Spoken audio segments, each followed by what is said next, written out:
Alright, y'all, so I'm back with another Bible reading. It's almost actually 5 because I woke up pretty early and I made some breakfast and then I went right back to bed, which was a bad idea, but it's fine. I kind of wasted some of my day, but I got to spend a large portion of it with my grandma again, so I'm happy for that and I'm thankful. So what I'm going to do right now is I'm going to just read these 2 pages, or maybe I'll read like 4 pages of the New Testament, and then tomorrow I'll go outside and I'll read some Old Testament. So I'm just going to start off right now.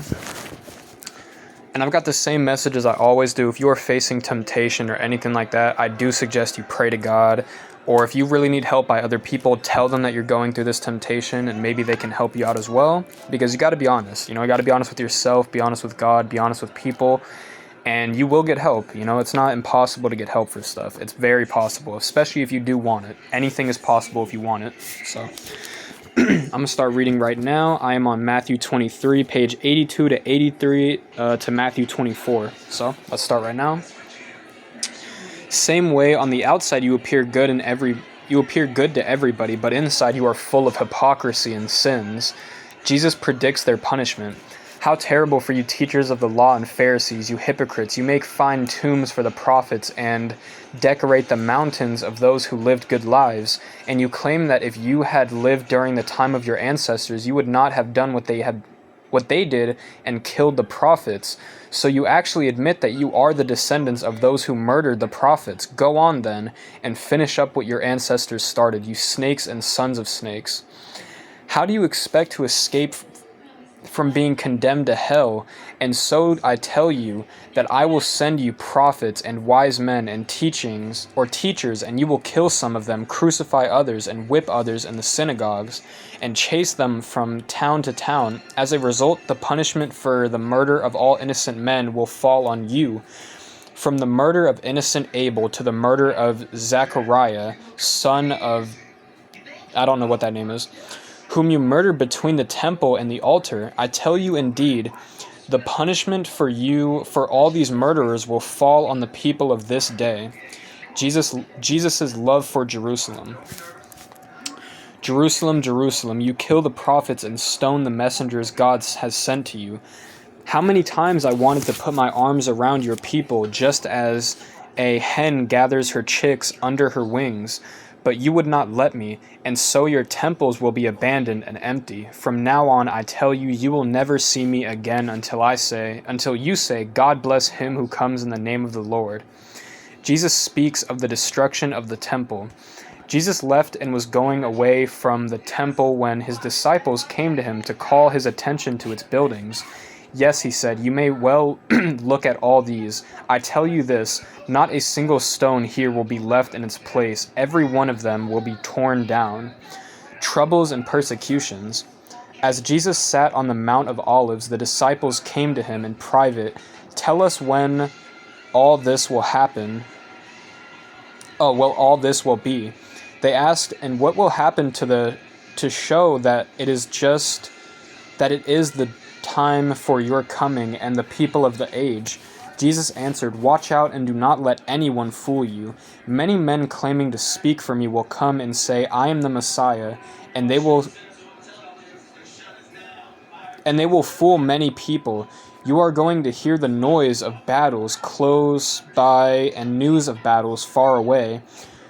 But do not be troubled. Such things must happen, but they do not mean that the end has come. Countries will fight each other. Kingdoms will attack one another. There will be famines and earthquakes everywhere. All these are like the first pains of childbirth. Then you will be arrested and handed over to be punished, and be put to death. All mankind will hate you because of me. Many will give up their faith at that time. They will betray one another and hate one another. Many false prophets will appear and fool many people. Such will be the spread of evil that many people's love will grow cold. But whoever holds out to the end will be saved. And this good news about the kingdom will be preached throughout all the world, a witness to all mankind, and then the end will come. The awful horror. You will see the awful horror of which the prophet Daniel spoke. It will be standing in the holy place. Note to the reader, understand what this means. Then those who are in Judah must run away to the hills. A man who is on the roof of his house must not take the time to go down and get his belongings from the house. A man who is in the field must not go back to his cloak. How terrible it will be in those days for women who are pregnant and for mothers with little babies. Pray to God that you will not have to run away during the winter or on the Sabbath. For the trouble at the time will be far more terrible than any there has ever been before. From the beginning of the world to this very day, nor will there ever be anything like it again. But God has already reduced the number of days. Had he not done so, nobody would survive. For the sake of his chosen people, however, God will reduce those days. Then, if anyone says to you, "Look, here is the Messiah," or "There he is," do not believe him, for false messiahs and false prophets will appear. They will perform great miracles and wonders in order to deceive even God's chosen people if possible. Listen, I have told you this ahead of time. Or if people should tell you, "Look, he is in the desert," don't go there. Or if they say, "Look, he is hiding here," don't believe it. For the Son of Man will come like lightning, which flashes across the whole sky. From the east to the west, wherever there is a dead body, the vultures will gather. The coming of the Son of Man. Soon after the trouble of those days, the sun will grow dark, the moon will no longer shine, the stars will fall from heaven, and the powers in space will be driven out from their courses. Then the sign of the Son of Man will appear in the sky, and all of the peoples of the earth will weep as they see the Son of Man coming on the clouds of heaven with power and great glory. The great trumpets will sound, and he will send out his angels to the four corners of the earth, and they will gather his chosen people from one end to the world to the other. Okay. So that's about 4 pages, and I know that a lot of this is very intense, and it is supposed to be. It's supposed to be a warning for everybody.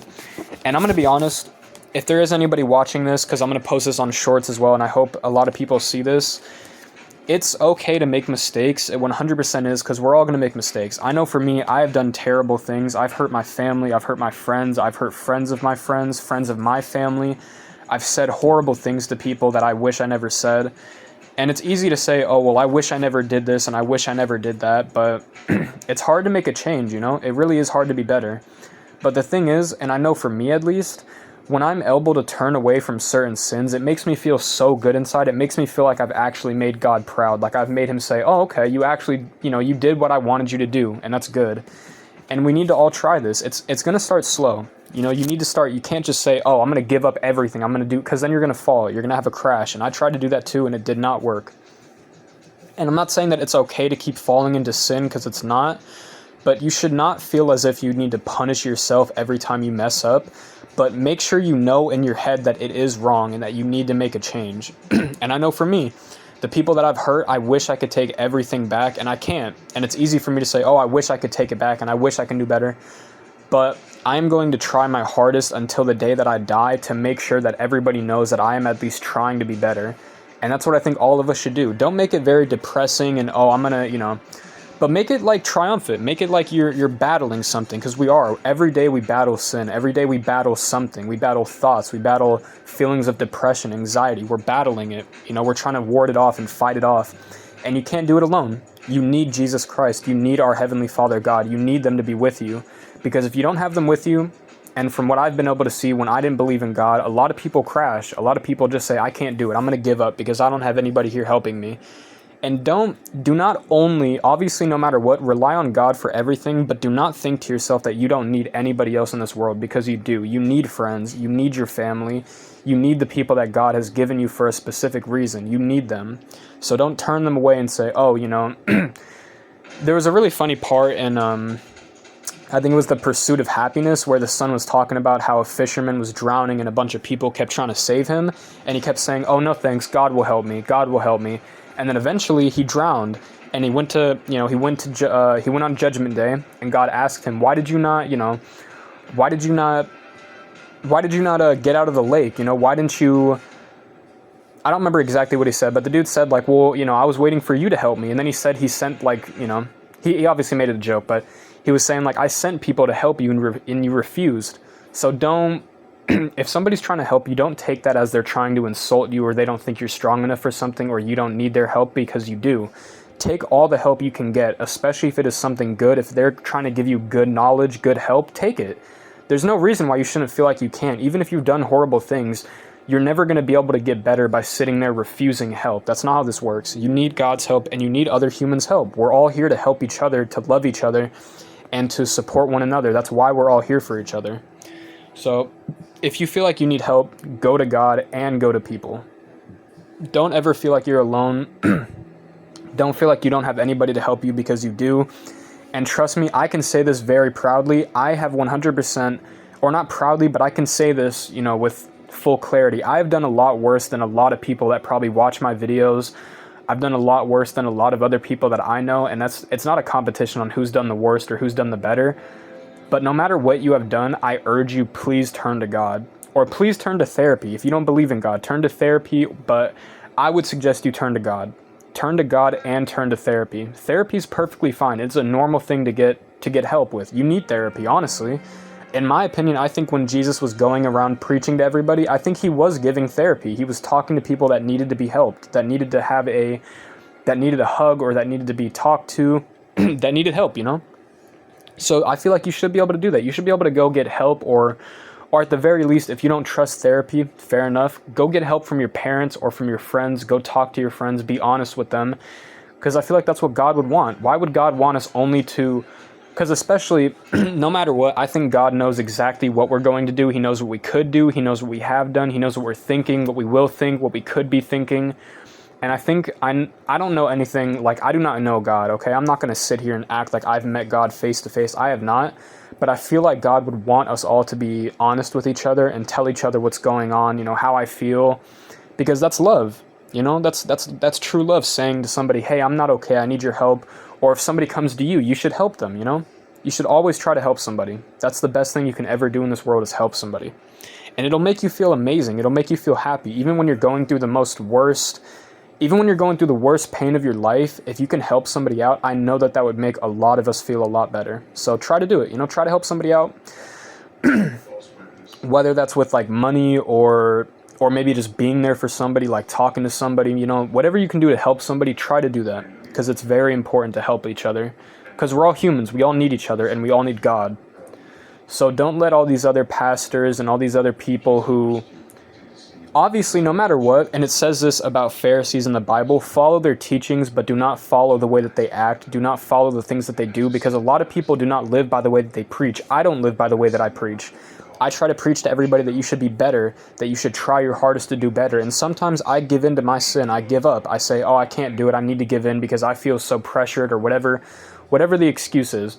So don't follow the way that I would live. Follow the way that Jesus lived. Follow the way that he wanted people to live. He wanted us to help each other and to love each other and to warn each other. If you see your brother going out to do something bad, warn him and say, hey, try not to do that. Stay away from that. It's not going to help you. And I know for me and my friends, a lot of us do smoke weed because we got into the habit of it, and a lot of us have been through a lot of pain, and it's just, it helps us relax a little bit sometimes. But I would say no matter what, me and my friends right now, we're all trying to stop smoking. We're all trying to get a little bit better. We're all trying to work out a little bit more, and that's good. We're all trying to help each other. So if you see your friend about to pick up a joint, or you see him about to go party or something, just warn him and just let him know, like, hey man, I don't mean to ruin your day or anything. I don't want to ruin your fun. I want you to have fun. But just remember, none of that will ever help you. Because the problem is, when you start doing drugs and when you start getting into alcohol and all of this, it literally makes that gap, that hole inside of you, bigger. It makes it bigger, and you feel like you need to fill it with more stuff. So you say, okay, well, let me go party more. And then it keeps getting bigger. That addiction you want keeps getting bigger, and you need to fill it more. And one day, when you are at the end of it, when you're sitting on your deathbed, for all of us, we are all going to have stuff that we are going to regret. And doing drugs is going to be a big part of that, because drugs takes away so much years of your life, and it takes away so much moments that you could have been spending doing something greater, helping somebody out, or being there for somebody. Because unfortunately, no matter what, even with people that have smoked weed, when you get high, you really don't care as much as you should. And that's facts. I don't care what nobody says. You do not care as much as you should, because weed does unfortunately make you okay in situations where you should not be okay. And that's not the worst thing. Obviously, you know, for some people, if you have your stuff together, then yeah, go ahead. You know, I'm not gonna tell anybody you should smoke weed at all. But if you feel as if you need to and you want to try it out and you're of age, you know, try it out. I hope you don't like it, because honestly, weed is still bad for you no matter what. Cigarettes are horrible. All of these drugs that people take are horrible for you. So honestly, yeah, don't even feel like you need to try it out, because it's not good. It doesn't, like, when I was a kid, I thought smoking weed was like something magical. Like, I thought it was going to take away all my pain. It was going to make me feel so great and all this. And it doesn't do that. It really doesn't do that at all. It just kind of makes you, like, for me at least, at the point where I'm at, it doesn't really change much. It just kind of clears my head a little bit, but then I still have thoughts that keep coming in. When I pray to God, that is what calms my heart. That's what fully calms my soul. That's what makes me feel like at peace, you know? So don't ever think that you need to turn to drugs, because you don't. Drugs are horrible. You do not need them at all. I would say stay as far away from drugs as you possibly can, because they will ruin you. So don't do any drugs. Try your hardest to stay away from those, okay? And I know I ranted a little bit, but I felt like I needed to get that off my chest, and I'm glad that I did. So tomorrow I will come back, I will go outside, and I will try to read my Old Testament and hopefully my New Testament, but we'll see what happens, you know, depending on how early I wake up, we'll see. But God bless you guys. I thank you all for watching this video. Whoever does watch it, I pray that you learn something from this video, or you take something good away from this video. But yeah, thank you all for watching. God bless you all. I hope you have an amazing day, and peace out.